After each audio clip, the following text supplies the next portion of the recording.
Yes, so I invited Zhenya today, and I was very happy that she agreed to talk with us because for me, like she's a very inspirational. Her journey is quite inspirational because she achieved like a lot in a very short amount of time. So as I mentioned in my interview, that I don't know you. I hope you watch it, guys.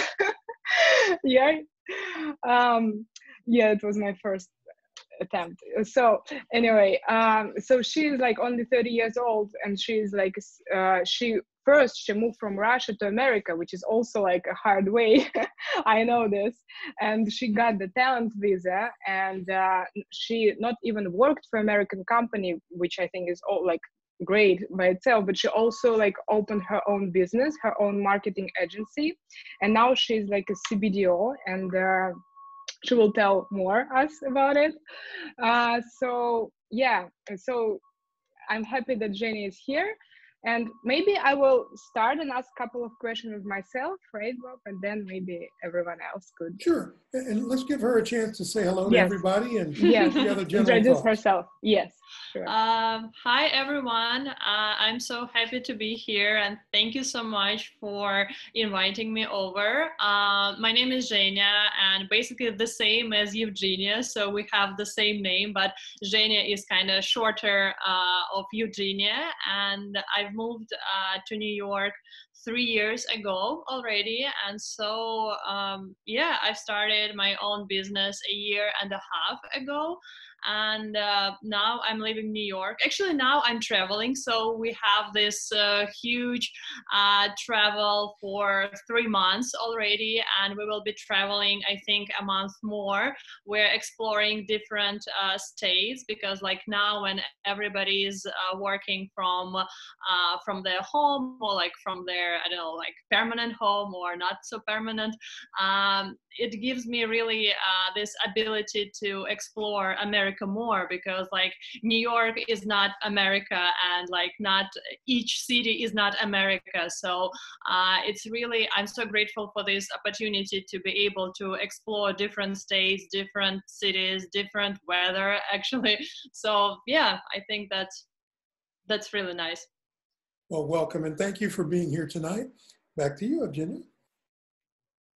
Yes, I'm sorry that there could be some sounds by my window, but anyway, I wanted like to ask Zhenya to just like briefly once again remind us about her background, like maybe just bullet points, how she how she is in this point of her life where she is now. Like yeah, yeah, sure. That's the first one.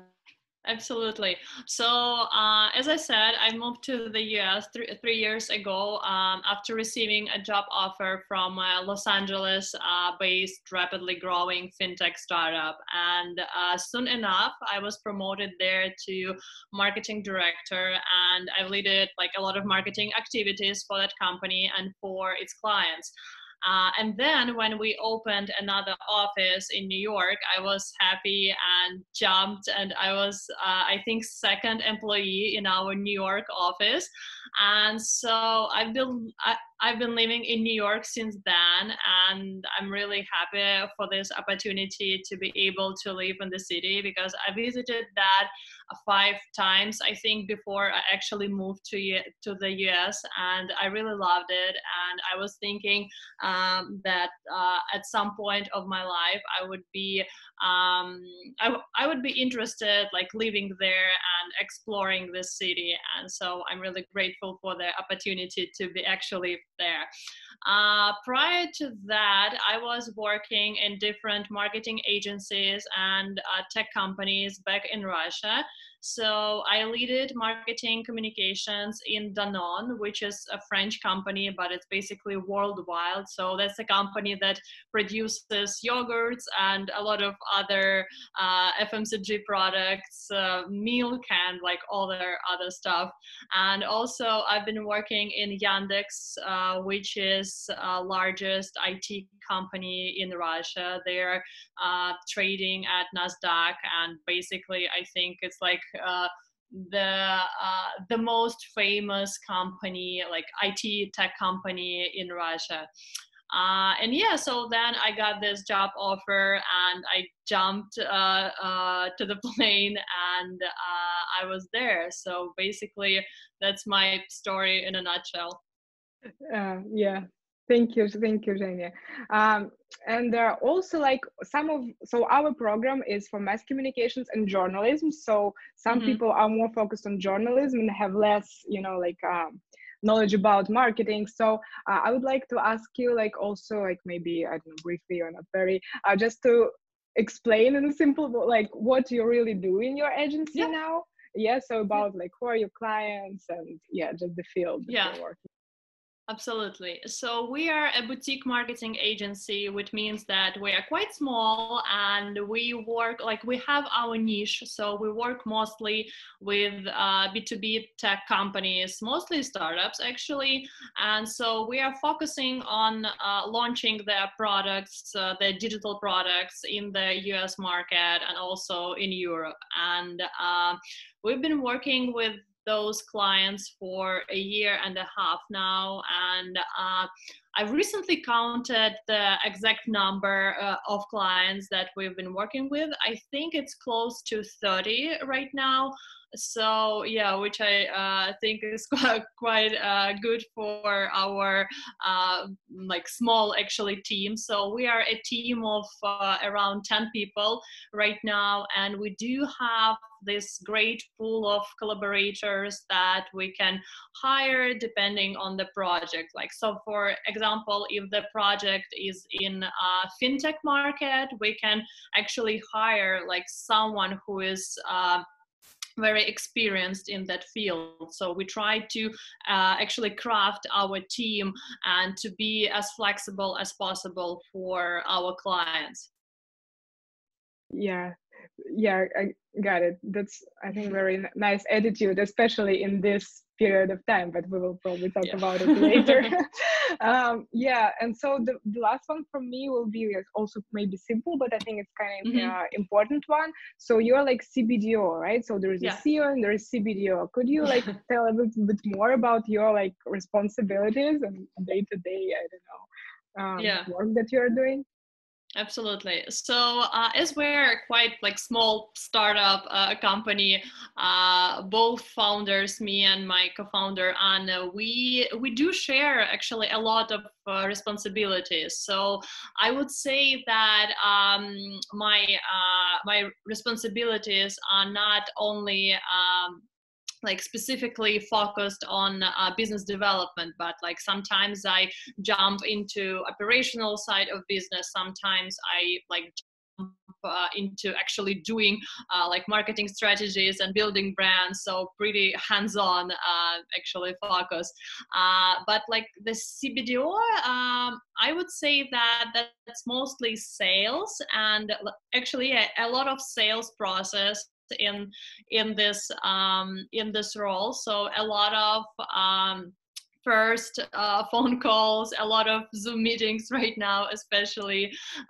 We had a lot of offline meetings before this all this whole thing changed. And also I would say that's a lot of PR work as well. So I try to like seize every opportunity to be out there in media and to talk actually about branding, about marketing, educate actually, because like there is a perception that branding could be only about some visuals like logos and fonts and other stuff, but we are a company that is focusing on actually both sides, so verbal and visual, and combining that you can actually like build a brand, and that would be very practical, and that could be like very strong, especially in this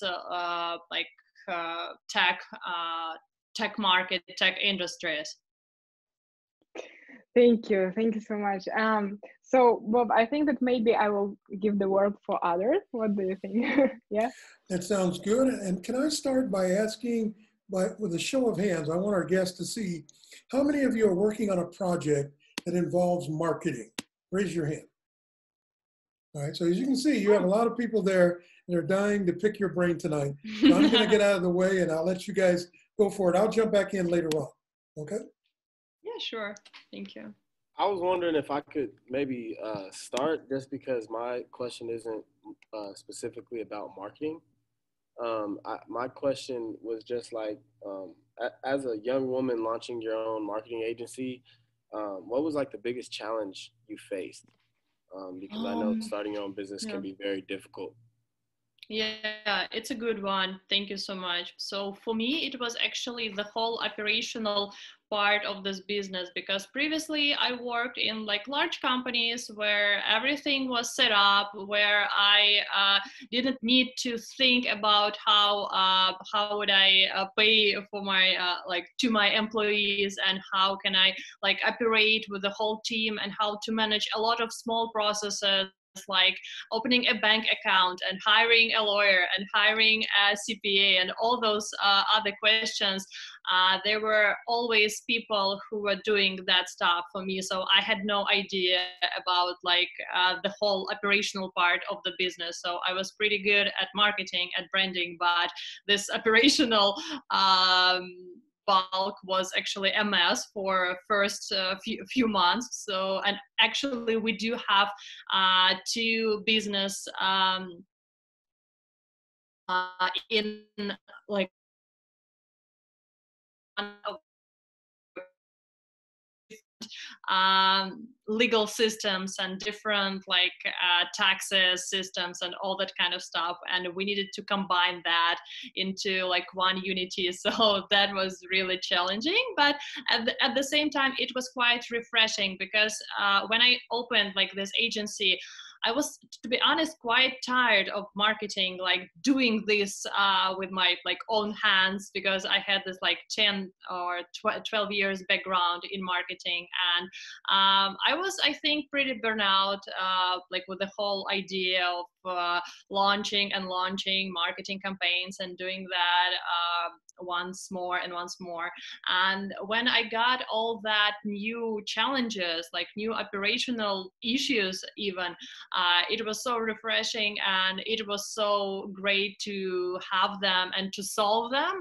So I'm really grateful like for that decision, for like opening the business. Thank you. Sure.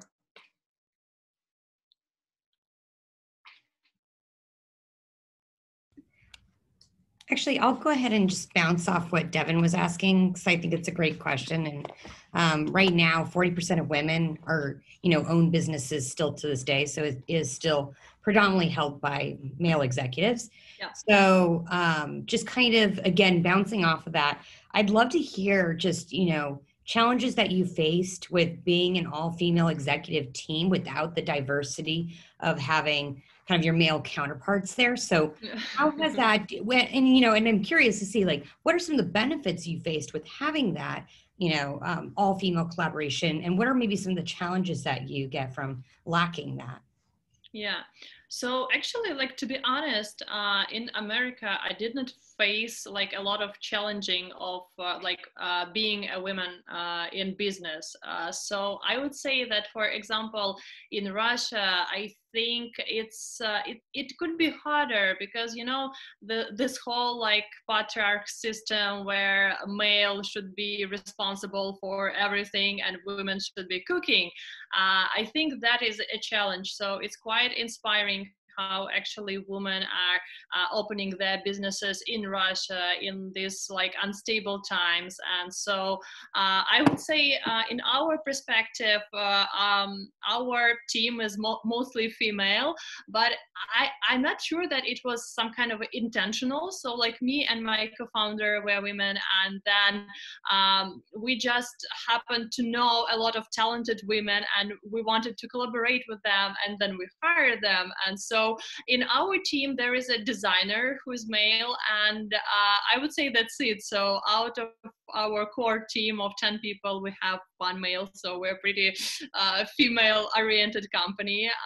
So I would say that gives us a lot of empathy and ability to empathize actually on like different situations. So we are definitely not afraid to be emotional and like to struggle with something. And it's really nice to not always like hold this serious business face. So it's nice to have like open conversation. So sometimes they could be highs and lows, and that's perfectly fine. And I'm really like grateful for the opportunity to experience that, because previously I worked in IT companies where basically there would be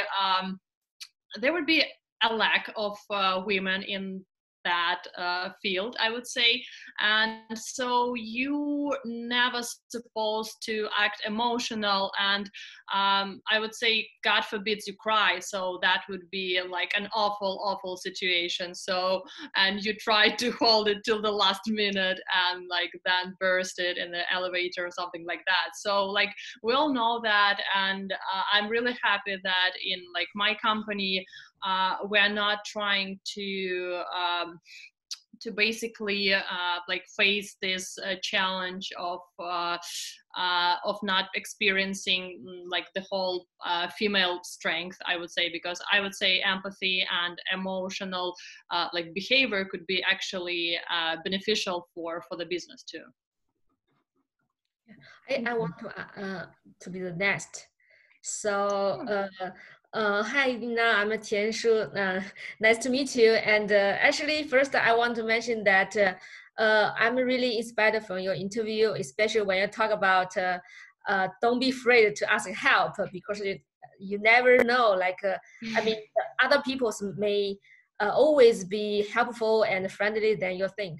So I think that is really helped me and inspired me. So my question will be, you mentioned in the interview that Shiba 500 doesn't want to be a very serious company, don't want to have very serious company culture. You want to create a engaging and fun brand as the meaning of the company's name, Shiba 500.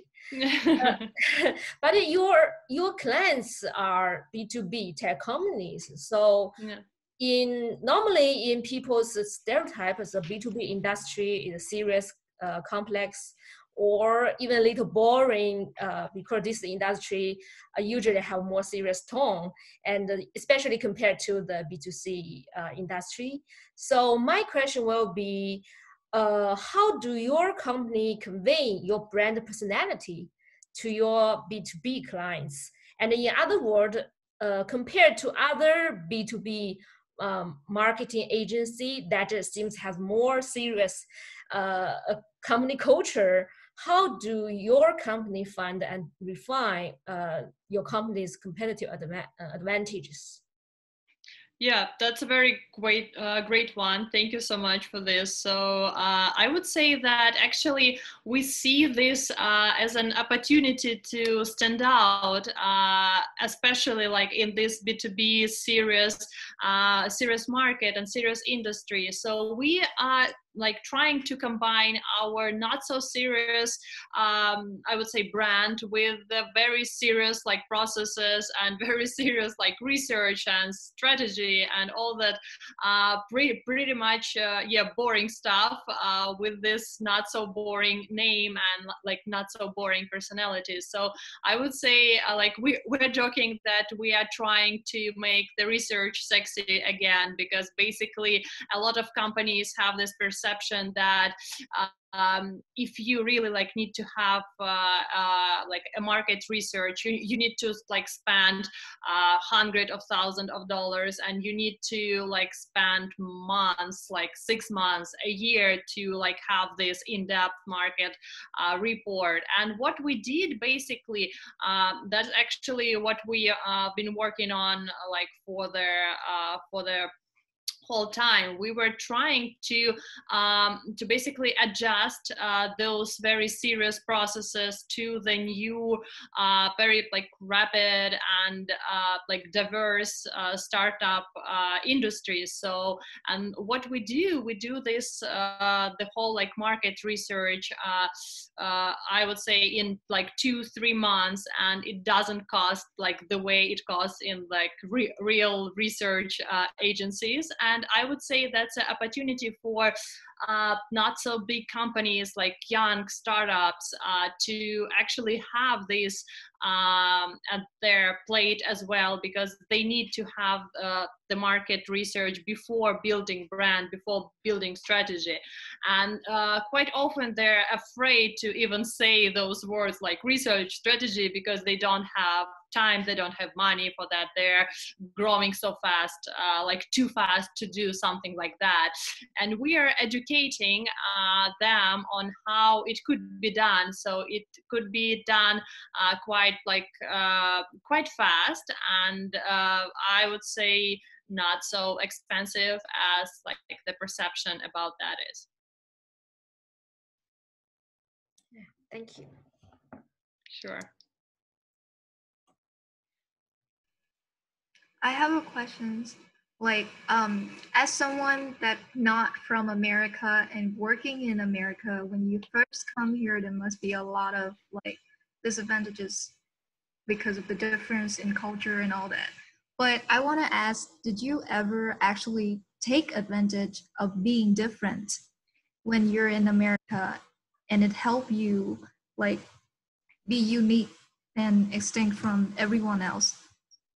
It's a really great one. Yeah, thank you so much for this. So it was challenging, like for the first time working here and like trying to somehow build your own like community and career in the new country. But I would say that advantages would be finding like-minded people who are also immigrants, who are also new to this country, and that actually like led me to find my own community of people that are very supportive and that they're ready to help you with like whenever stupid question you have about how to like deal with your taxes, or how you can like have your apartment lease without any credit score, which is really hard, like especially in New York. It was really hard. It took me like a lot of time.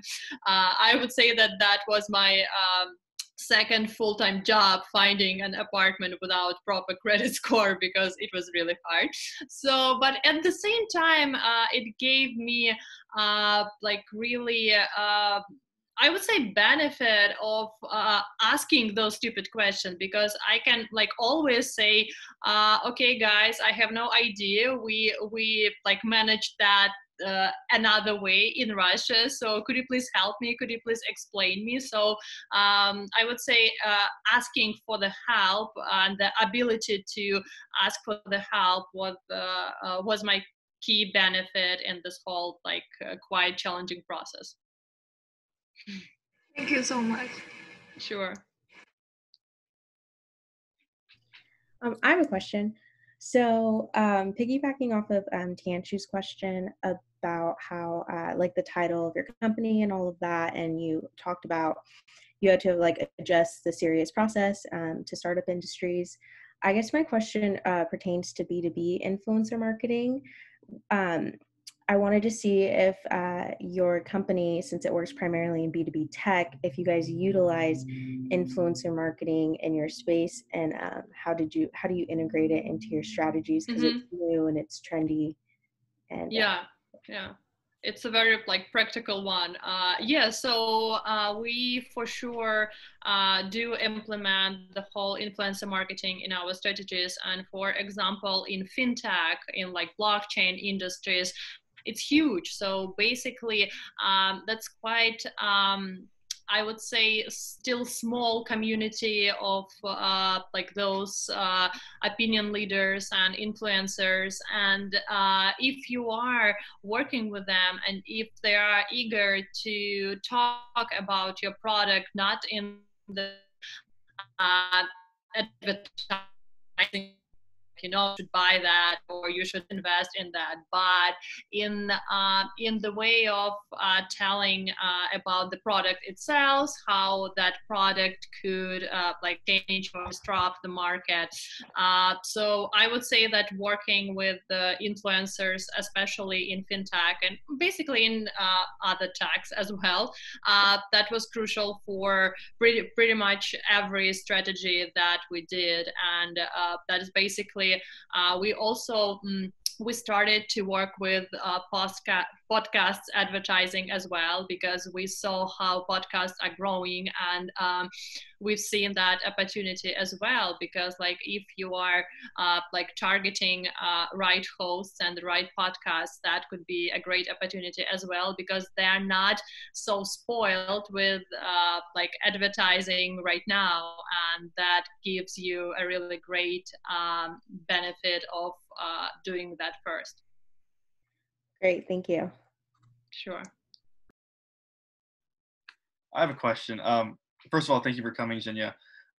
So I was watching your interview with Evgenia, and in it you mentioned that like a lot of the networking you did in Russia was through Facebook because LinkedIn is blocked over in Russia.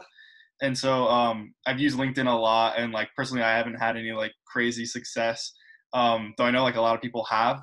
But it just makes me curious, like being in the United States now, do you think that not having a platform or a tool like LinkedIn in Russia is like a serious drawback when it comes to networking? Or do you find that you and others have like fared pretty well with like just Facebook, or are there other tools besides Facebook you use for networking over there? Yeah, thank you. So yeah, basically it's so surprising that in Russia, Facebook is really a LinkedIn, and how it could be kind of Russia are trying to network, you don't know how, because yeah, LinkedIn is blocked, and somebody's trying to ask you some weird work related questions in Facebook, which is like not the way you've always perceived that. So that could be challenging. But I would say that like living in Russia and like not having this LinkedIn, it's quite fine. So I would say that Facebook actually gives you the same basically tool set, so you have the same opportunity to reach out to people, to communicate to people. And like for example, I think in my Facebook I do have more than 2,000 friends, but they're not my like real friends. So those are my colleagues, and those are my like networking base. So I think I don't like know personally half of them, and like which is basically the way you operate with LinkedIn. So I would say yeah, the same tactics, the same tool set, but just another platform. But basically yeah, pretty much the same. So and I always try to tell my like Russian friends who are moving to the US that guys, you don't need to reach out through Facebook, because that would be super weird. There is a LinkedIn, and you need to fill out your profile, and you need to do the whole networking process and like reaching out process through LinkedIn. So yeah. Thank you. Yeah, can I add a little bit just about it? It's just I think that the main obstacle, yes, for us it's okay to like yeah, as you mentioned, to talk via Facebook with people about work. But if for example someone from Russia want to connect with someone yeah in anywhere else in America, yeah, it's very difficult, and probably that's why they blocked it. Yeah. I don't know. Maybe one of the yeah reasons. I don't know. Yeah, you're right. Thanks, Evgenia. Sure. I've got a question. I guess what gave you the idea? Because Sheba 500 seems to differ from other branding agencies in that you do a lot of internal work, or at least there are rave reviews about the internal work that you do on your website. So yeah, what really gave you that idea to just adapt and do these presentations, blog posts, things that adapt to the consumers need or the brands need? I would say that like we do focus on educating our like audience a lot about what is branding, what is marketing strategies, and like how you can operate with all that. And I would say that it's extremely important because that actually helps us to sell our services. Because yeah, sometimes when you need to like sell something and you need to put a lot of effort into actually explaining why you are including this or that into your proposal. So we try to use our like medium and our blog on the website as the channels to actually like show our expertise, to show that we are actually like capable of doing really serious work, and that we're not only like a cute dog face and a really funny brand name. So we're trying to combine them all, and that's why we utilize our social media and our blog and our like other channels that we currently have.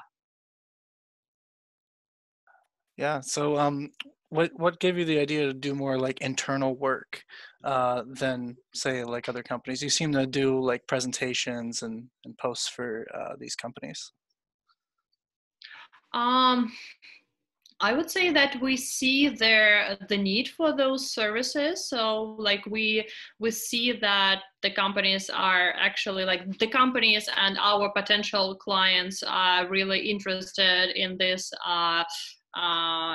information, and we try to do this internal work for building this like knowledge base. Am I answering your question, by the way? Because I think that you're asking something different, and I'm trying to do the like second time explaining what we do in our blog post. Sorry about that. I got it. So I guess a follow-up then. So you say you're working on 30 clients, right? 30 projects. Yeah. So it's probably right, the larger clients that want this internal work, right? They have, or is it the smaller ones? Tell me about that market. You're asking about like where's the demand? Yeah, what's the demand for all this extra internal work? Yeah, sorry, internet's. Yeah. yeah, I got you. So I would say that could be different types of clients. For example, if it is a small client and they have only their like CEO and designer team and like tech team, a great pack of engineers who are very like great at building a product, but they have no idea how to operate with the whole like marketing process, and they need to do that because like when they are trying to find the investors and they're trying to actually build some solid plan of their growth, they basically need us to help them to actually help them with the customer development as well, because sometimes they just don't have the capacity. And the type of client is when a company decides to launch some internal like startup, internal like new product, new experiment, and they don't want to build the whole like team internally around that. So they just need someone who has this expertise, for example, in fintech or in like other industries, and that can give them those like knowledge and advice to actually like build their project faster and smoother. Thanks. Yeah, that was insightful. So on average, like what would you say the size of the company is that is demanding this internal service? I would say that's like 20 to 50 people. So it's 50. Not some like large company. So we're not targeting to sign Microsoft or I don't know, Apple or some other giants. We know that they do have their internal teams. They're wonderful, and we just don't have the capacity ourselves to help them. So we did this like small naming service for a shell company, which is like huge, and and they had exactly the same issue. So they needed like the same challenge. They needed to come up with a new name for their like new internal product, and they didn't have the capacity internally. So then we help them, and but I think that's not a very common situation. So yeah, mostly it would be some small to middle-sized companies that internal marketing like search teams to help them, and it's too expensive for them and too time consuming for them to hire someone to educate them, and that would be a really long time, and startups are not Right. are not willing to spend so much time on those. Well, thank you. That gave us some insight into that. I think some of my, peers in PR and communications, there's kind of a new niche, right, that's opening up for that. I would say so, yeah. And like And a lot of new yeah. products are actually emerging right now, and especially like, yes, this crisis, this whole COVID situation is awful in like one way, in a lot of ways basically, but in one way it could be really it could be really great, because you can find new like business opportunities and new opportunities for new ideas, even because like the world is changing, and we work with each other is changing, and like there are a lot of new processes, a lot of new challenges, and you can try to solve them, so which actually like gives all of this opportunity to start something right now. Right, yeah, that gives a great opportunity to adapt, right? So yeah, I want to pass it on to someone else so they can ask their questions too. Yeah. All right, I think I'll take it from here, Nick. Evgenia, what would you say are good traits or skills to give somebody an edge in the field of marketing, so that they could be, a more competitive candidate, or just better in their field? I would say that like nowadays you definitely need to explore a lot of like analytical skill sets. So if you have those abilities to work with data, that would be wonderful, because like it's really a must, I would say. So you probably wouldn't need to like code something. You wouldn't like need to be an engineer or to study like some new language for that. But I would say that like learning some basics about analytical tools, that would be really helpful. Other than that, I would say some basic communication, some basic like the same as like with PR, with marketing.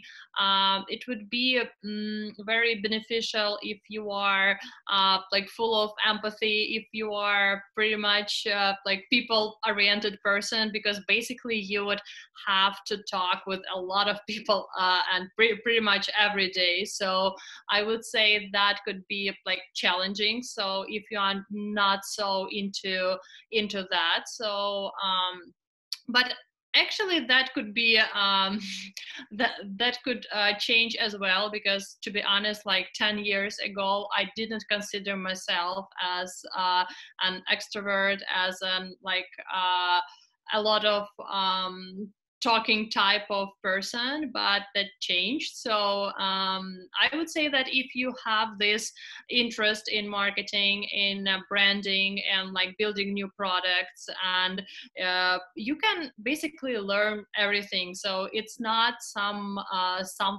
that you need to study for like 10 years. It's something that you can basically jump into quite quickly. There are a lot of online courses, and like there are a lot of opportunities to just like learn something, like start with something and then try it, and So you don't need to have this like doctor's degree to actually like do the whole operation, you know. So you just need to like have this basic knowledge, for example, of Google Analytics, and you can jump into like your own blog or like your friend's website and try to do something there, like try to see how that is working. So I would say that ability to learn would be probably like essential, but basically that's the same in every field that you choose. Right. Thank you. Sure. I can go next. Hi, Zhenya. Congratulations on your success. Thank you. So I have a couple of questions. The first one comes from experience. Like some of the startups do offer very high positions without pay, and instead they offer equity, right? Yeah. So what are your thoughts on that? And my second question is, like you talked about empathy in the workplace. So what are the strategies that you have in place to ensure that you have Yeah. an effective team, collaborative team, and how do you ensure that your employees are invested and engaged in the workplace? Oh, wonderful. Thank you. If you don't mind, I would start with the second one and, Sure. and then go to the first one. So about the empathy, I would say the key is like having this, like a lot of open conversations, and you need to basically talk through every like minor conflict if there are, because sometimes people like get tired, sometimes they are not in their best moods, and the really best thing is to talk those through basically as like in the same the same situation as in all your relationships. So the key is talking. You need to talk about all that is bothering you, and that's perfectly fine. And the ability to address something that could be not always very like comfortable, that would be a key to like building your own team. So like, for example, I'm sure that if some of my like if someone from my team is experiencing something like difficult in like his or her personal life, I would say that like I'm pretty willing to like give some day offs or something like that. And I know that that person would actually like communicate that like he or she needs to like have this like time to focus on like their personal lives, and it's perfectly fine. So I would say like being able to understand what's happening, like what is person is going through, I think that like is the key to building this like healthy environment. And about the second one, about the equity part, yeah, that's a tricky one. I know like a lot about that. I was offered a lot of positions before actually like opening my own agencies, and even now sometimes clients like startups want us to build like their marketing strategies and to execute those, and offering some equity. I wouldn't say that's not an effective idea. I would say that if that like suits you, if you have this ability to work and not get paid, and you are like truly believer in that product, like that could be an opportunity as well. So like when, for example, when I started back in Russia, and there was some opportunity to be an intern, and it was not paid internship, but like to be honest, back then I could not afford that because I needed to like pay for my rent and for my other like stuff. So I didn't consider that, because yeah, the opportunity was great, but I just like tried to find something that could like give me the money to pay my bills. So it depends actually. So if you have the ability to do that, and if you are like really believing in the like product, if you are launching that with the team that you are actually like know, I would say why not. But like if you are in the position that you are not willing to do that, I would say that's not worth to get in debt just to be able to be in like startup, because there are a lot of startups and you can basically find something that suits to like all of your needs. Thank you. Sure. I have a question. Hi. Sure. So in the recorded interview, you had mentioned or you emphasized the benefits of being open to change. And I agree that change brings the most growth. I was just wondering if you had any words of advice about sitting with that discomfort and really just like allowing yourself to be okay with the change without becoming overwhelmed or like shutting down. Yeah, that's a good one. So I wouldn't say that there is like one recipe of how to like handle that challenging like period of times that are happening sometimes. So I would say that trying to elevate like the way that you are feeling right now about that, and trying to understand how that could go in like in 2 months or in half a year. So like having this timeline at least in your head to like have this ability to understand, is this a temporary like situation or it is like something that you're not seeing the end of, which could be very frustrating. And like for example, if you don't see an opportunity to get out of this like challenging situation in some period, some measurable period of time, I would say just try to do something like different. And if it's not like comfortable all the time, so I wouldn't say that getting out of your comfort zone all the time is the key. So I would say you need to like juggle. You need to still be able to enjoy your life and like enjoy your career and enjoy like other aspects of your life. And yes, there would be some challenging periods of time as well, but I wouldn't recommend like living in high stress out of your comfort zone environment too long, because like what's the point? So you definitely need to like celebrate your success. You definitely need to like experience some comfort and experience that comfort zone. So I wouldn't say that comfort zone is something bad. So you just definitely need to combine that with some like challenging experiences in your life.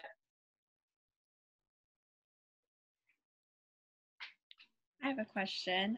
So I want to ask, uprooting your life and moving to the US, if you ever struggled with imposter syndrome within your career?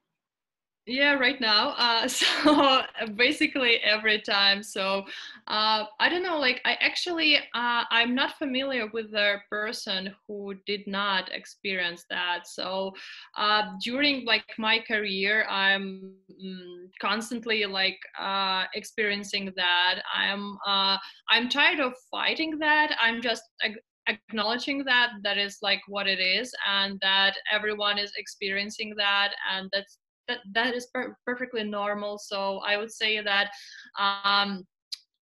putting some attention into this situation and maybe like counting all the good things about yourself would be a great idea. Like before this interview, I was really nervous because it's some kind of a imposter syndrome in its bloom, because like you are talking and like you're sharing your experience and you are thinking, am I like the one to share my experience? Why me? Maybe there are a lot of other more successful women with their own successful agencies, but I don't know, like it's I think it's a very common thing to experience, and it's not something that you need to like get rid of immediately. It's something that during your life would actually be not so loud, I would say. So I'm like quite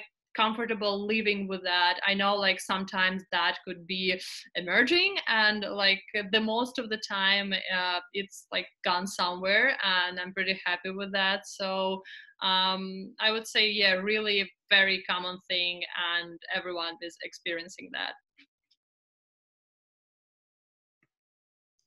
Hey, Zhenya, thank you for being here Hi. tonight. So I had a question. In your video, you mentioned the new reality that we're all living in, and I noticed that there's been like a mass exodus from San Francisco, from New York.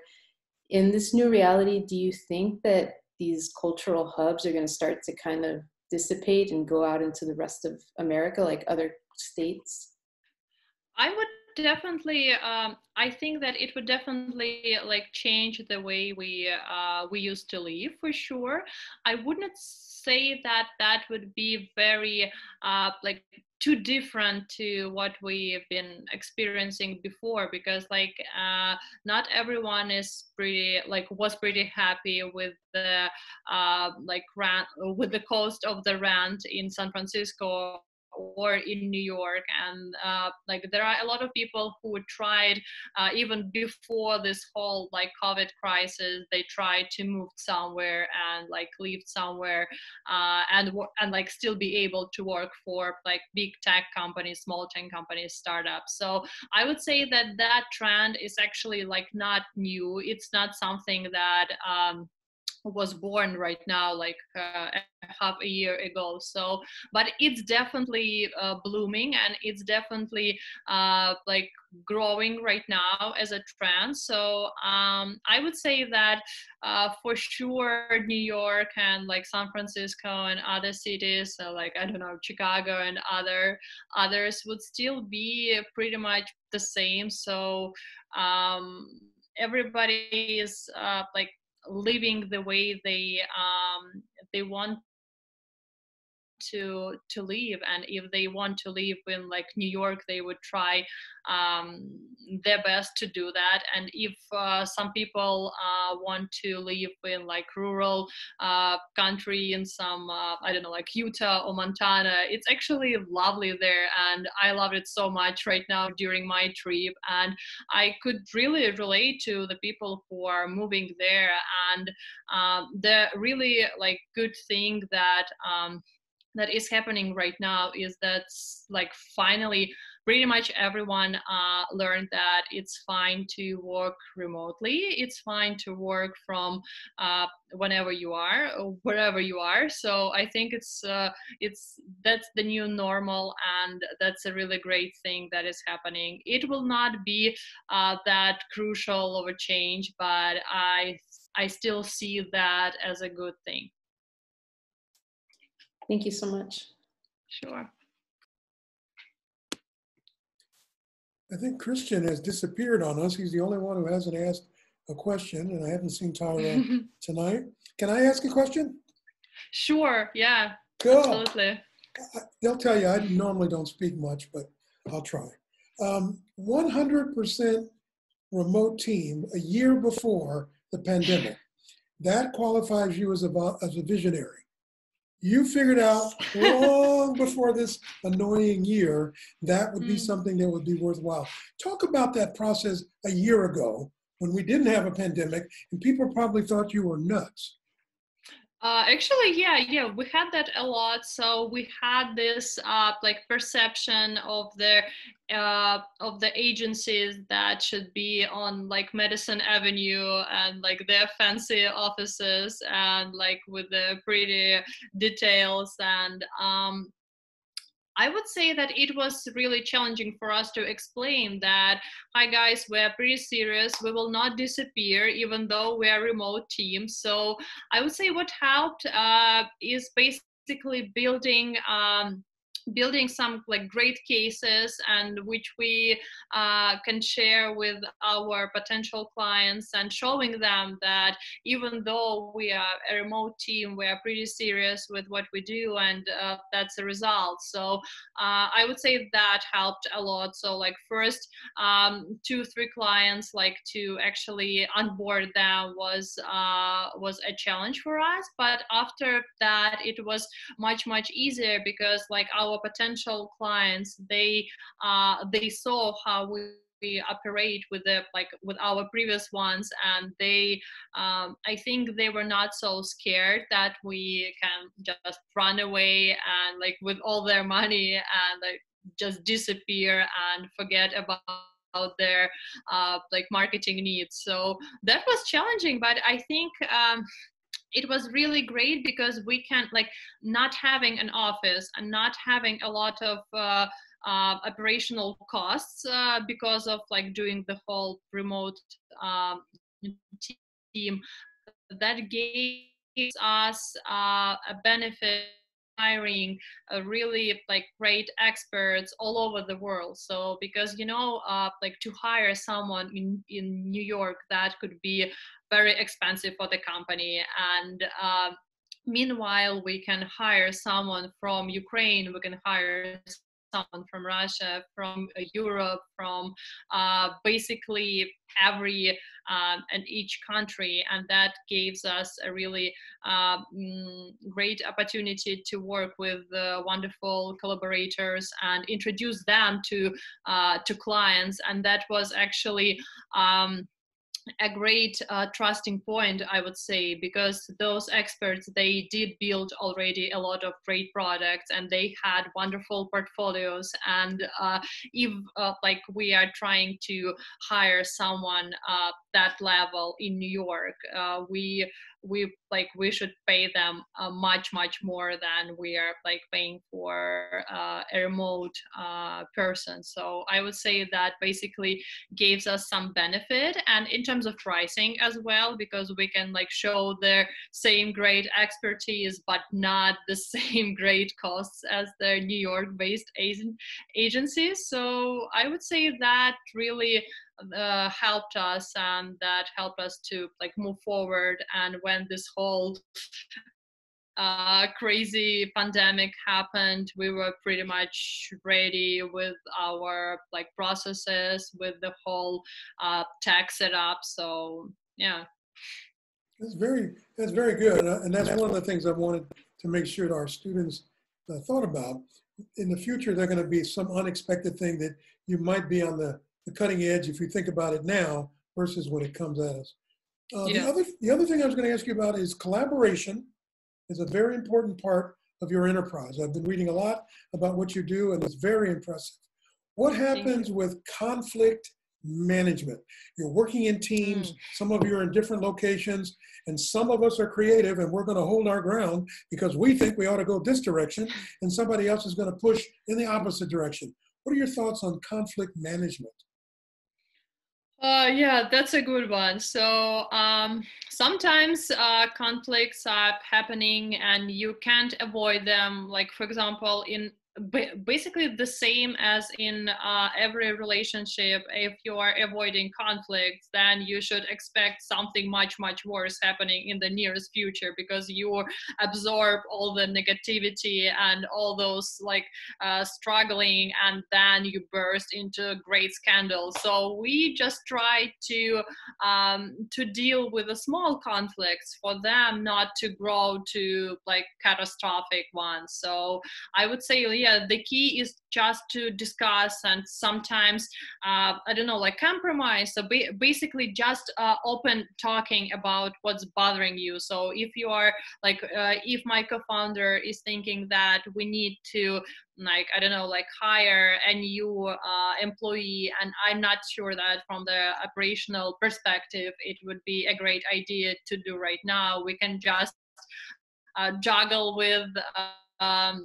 with spreadsheets and just understand whether it's happening or not, whether we are in this stable situation or not. So basically a lot of talking, as in the same way as in every relationship. You do need to have those talks. So sometimes they could be not very comfortable, not very pleasant, but you need to like push it, and you need to go through that to be able to like build those relationships, because the same like relationship is the same between like your loved ones or the people you work with. You still need to build them, you still need to work on them. So yeah.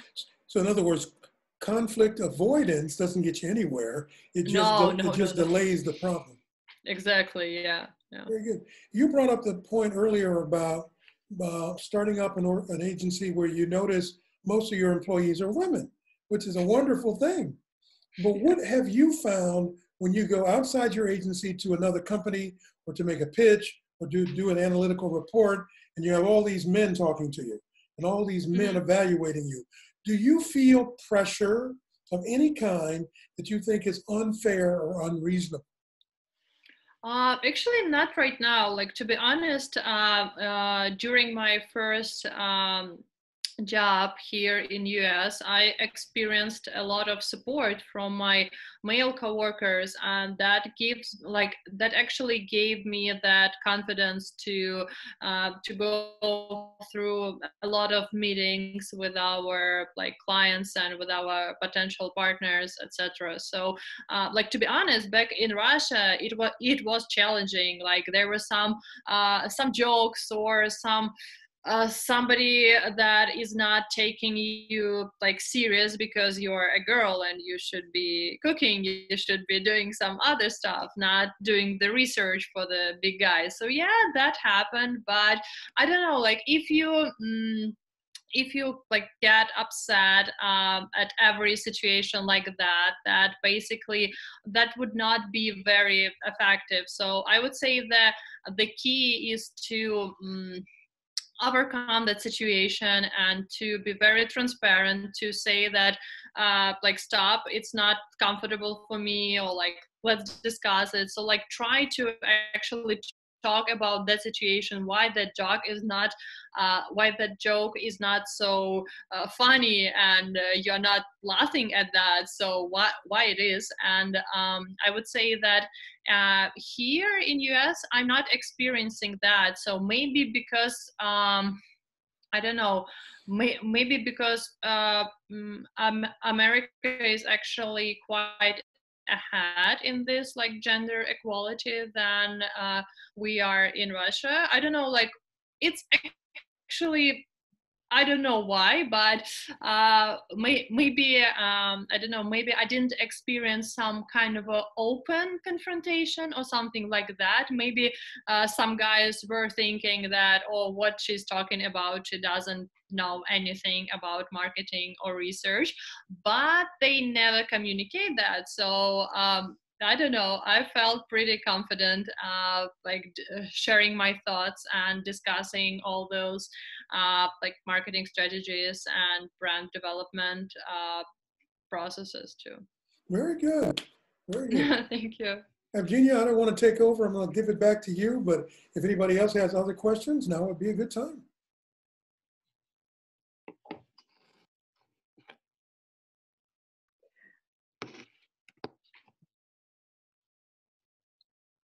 Yeah, I think everyone asks something, right, that bothers them, or they were curious about.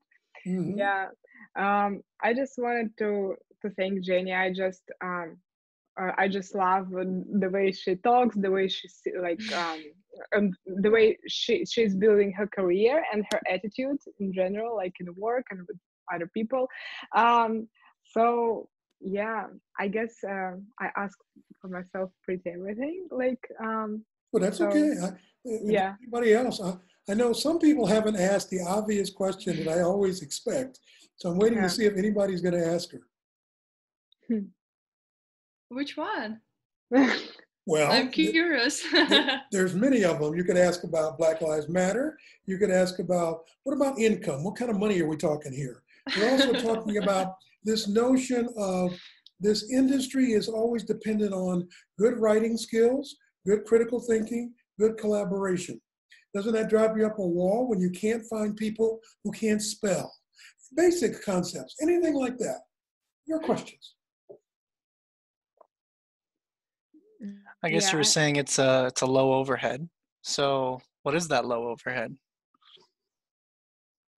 Sorry, I'm not sure. What is the expenditure for a business like this? What is like our expense, profits? income, profit, everything. Okay. Yeah, so basically we are working on two different like models, I would say, with our clients. So the first one is when we charge for the whole like branding process, which could be like around $20,000 to $30,000 for 2-3 months like project, and that could include like a lot of different assets depending on what client needs. And then we have our clients on the retainer base, where basically they're paying like 6, 8, 10 for our content development services. I think we lost you on those last numbers. Services.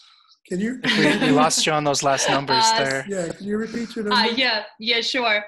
Yeah, so for the retainer, it's about $6,000 to, I would say, $10,000 per month for content services and for gross marketing services. And we have like this bigger project packages for like brand development and like marketing. So I would say we try to juggle with those, and we try to combine. Yeah, sorry about that. I think my Wi-Fi is not so perfect here. Yeah, so hopefully you heard like the most important part. Yeah, we got some numbers. So yeah, what's the size of the company, right? How what's the total income? What is that? 30 projects at like, what's say minimum 20K each, or what? Maybe it's private information. I don't know. Maybe. Yeah, You can say that. I definitely wouldn't be like sharing our profits for sure, because that would be quite weird for like everyone, I would say. But I'm really like proud that we are profitable, and we are able to be profitable even now, where like we did lost some clients because they decided to freeze their marketing budgets, and that's like we were pretty ready for that. And of course, like nowadays it's not as great as it was like a year ago in terms of like marketing budgets and projects, but still I'm kind of proud that we're still there and still profitable during this crazy period of time. Very good. Yeah, sounds like a good model. It does. Yeah. Sounds very effective. And I also like want to ask another one. So we're graduating in May, most of us, right? And we will, I think most of us will try to find a job. Yeah, hopefully. So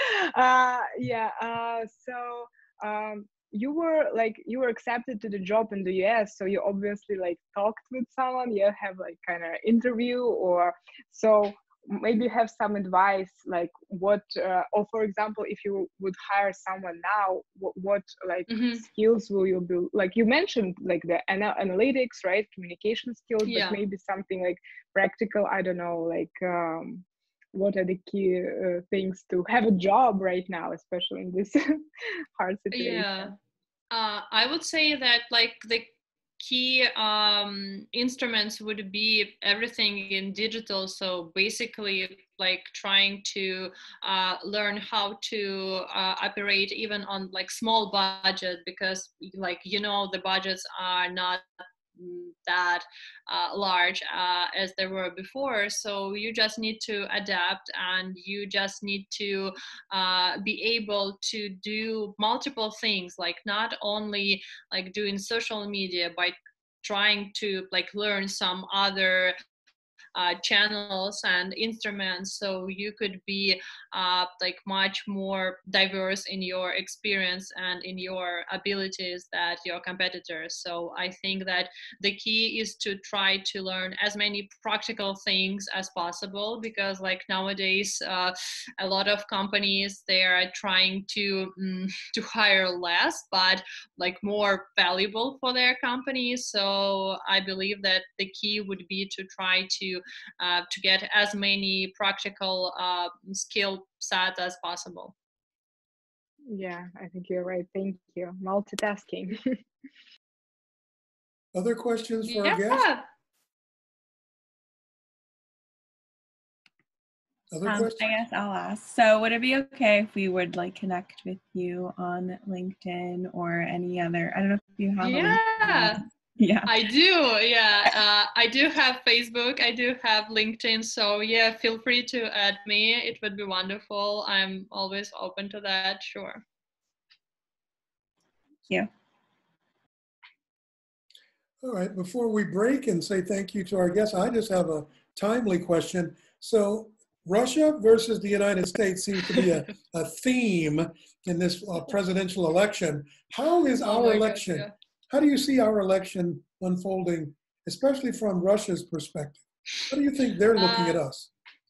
I would say at least you are having an election. You have like two people from which you can choose. So we don't have that luxury. So I would say that at least you have this ability to choose. I know that like I would not go too deep into politics because I'm not like the one who is really who knows a lot of like the history of it. So like, for example, everything is quite new for me. The whole Black Lives Matter movement was actually new for me. So I like try to educate myself on this, because like I need to be integrated in the society and like not to be blinded about things that are happening. So like discussing that politics, like the differences between Russia and the US. So you know that we have our president for, I would say 26 years now, something like forever. that. So forever. So basically there are like some of my team members back in Russia, they were already born when Putin was in this office. So I would say that the ability to choose is really an important one, and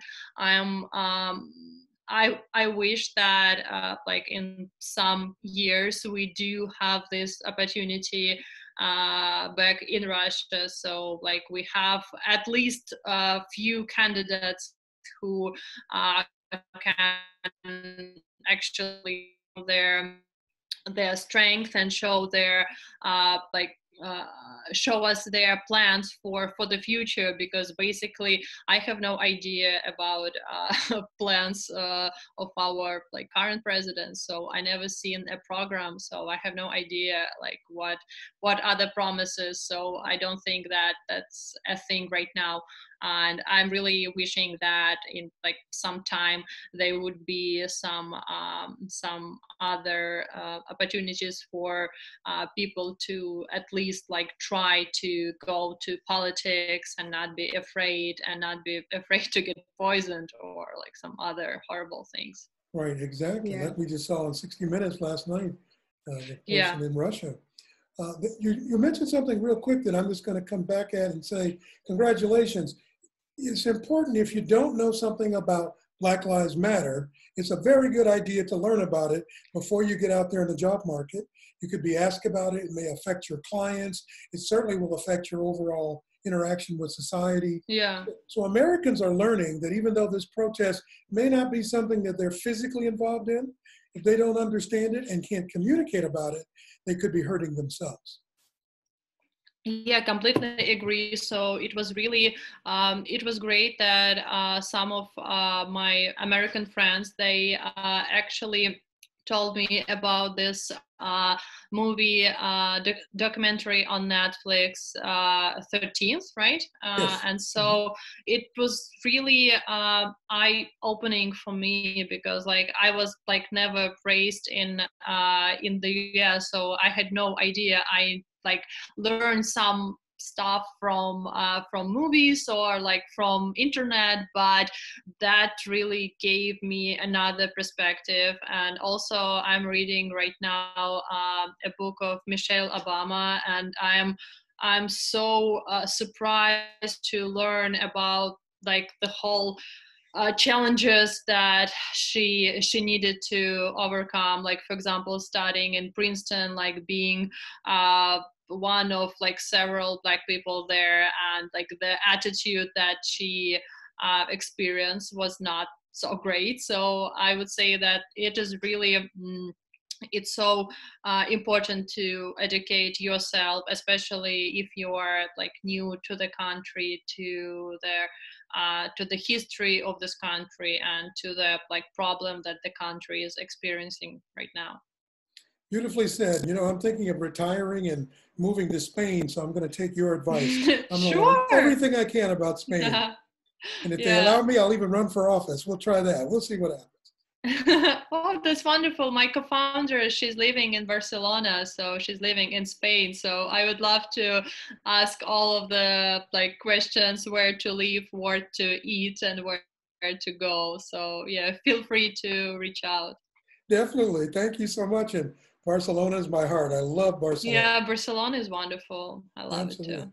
Well, any final questions, anyone? Well, we do our show of thanks. Thank you, Zhenya. For being there. Thank you. Zhenya, you were fantastic. We wish you all the very best. And I'll leave it up to Evgenia to finish the conversation.